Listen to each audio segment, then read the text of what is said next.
Hi and welcome back to Penguin's View. It's time for the patron saint of England, i.e. St George the Dragon Slayer, to celebrate St George's Day on April the 23rd. So, let's look into some facts that you might not know about him. I have to say I knew very little about him, but learnt more having did a little bit of research. Good old Google. Anyway, St George was not English. He was born in the 3rd century in, hang on, I have to put my glasses on for this one. Cappadocia, it's up there anyway, which is in modern day Turkey. So perhaps it wasn't a dragon he slayed, it was more a turkey. Perhaps he was a previous incarnation of Bernard Matthews. Something else that is a common misconception is the fact that St George was not a knight in shining armour style. In fact, it's suggested that it's very likely that he was an officer in the Roman army. Yeah, quite an interesting one. He was actually a martyr because he died for his Christian faith.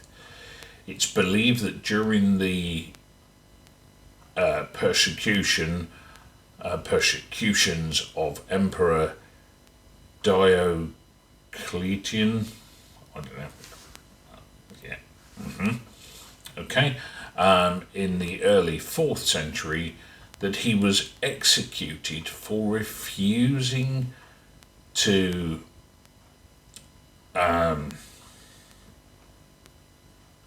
make a sacrifice for pagan gods. Now, it's also a fact that he never visited England at all.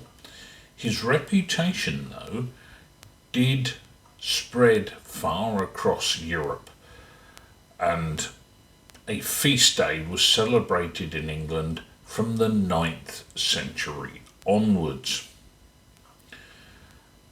If you actually look into it, there's a lot of countries that lay claim to connections to St George. But that's another matter, and maybe next year's video. Yeah, I could do more, yeah. Yeah, I could make you suffer like Easter and Christmas and New Year and Star Wars Day. Yeah, I'm going to be doing one of them. As a Star Wars fan, how could I not do a Star Wars Day one? Anyway, into there. The St George cross that appears on the English flag was not used to represent England until the reign of Henry VIII, although previous kings did have on their heraldic shields would have connections to St George. But it wasn't until Henry VIII's time when the white background with the red cross on it became the normal. Yeah, I found that quite interesting. Henry VIII managed to ditch a few wives, but he did give us the St George Cross flag. Good on you, Henry. Well, for some reasons anyway.